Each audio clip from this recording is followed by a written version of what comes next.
Now, you must have heard of the British East India Company, the company that ruled India and a large part of the Indian subcontinent for 250 years. It plundered India, it looted India's artifacts, traded slaves, laid the foundation for the British colonial rule. Why are we talking about the East India Company tonight? Because this company that once owned India is today owned by an Indian. Here's the story. This is the biggest colonial irony. Imagine owning something or someone who once owned you. Well, that's exactly what an Indian has done. He has bought the East India Company. You must be familiar with the company's name. In case you aren't, here's some history. The East India Company owned India and much of the Indian subcontinent. Not for one or two, but a good 250 years. The company was founded in the year 1600 by a group of English merchants.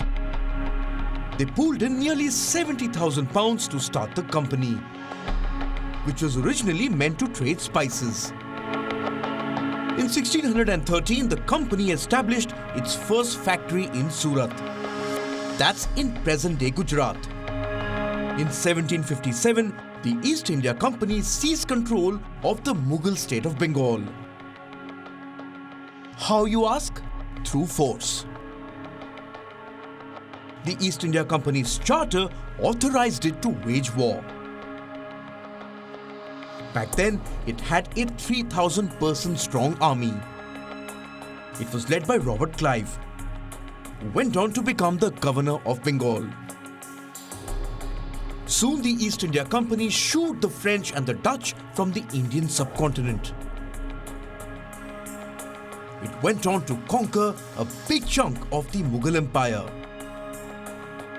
which includes present-day India, Pakistan, Bangladesh, and half of Afghanistan. Now, if you think a Facebook or Apple or Google is powerful, consider this. The East India Company dominated much of the Indian subcontinent between 1611 and 1858. It literally owned this territory. At its height, the company had an army of 260,000. That's more than the present-day British Army. The company was responsible for almost 50% of world trade and enjoyed a near monopoly on the global tea business.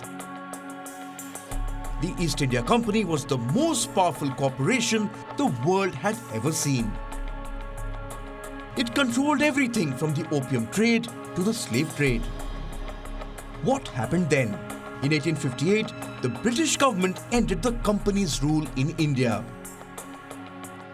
By 1874, the company was dissolved. Cut to 2003. Indian businessman Sanjeev Mehta bought 21% shares of what remained of the company. He reportedly partnered with businessman Anand Mahindra and Gulf-based retail tycoon Musuf Ali Ma. In 2005, Mehta acquired shares of all the other stakeholders.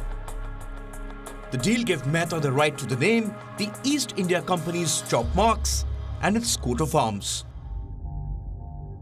Mehta also got the replication rights to all of the company's exhibits kept in museums worldwide, and the reprinting rights of all old documents, including navigation maps, records, and library materials. So what has this Indian businessman done with the East India Company? He has transformed it into a luxury tea, coffee, and food brand. The company has outlets in the United Kingdom and West Asia. But that's not the man's biggest achievement. He has made a statement by owning a company that once owned his people. He has pulled off the most pinching colonial joke. Bureau Report, Wion, World is One.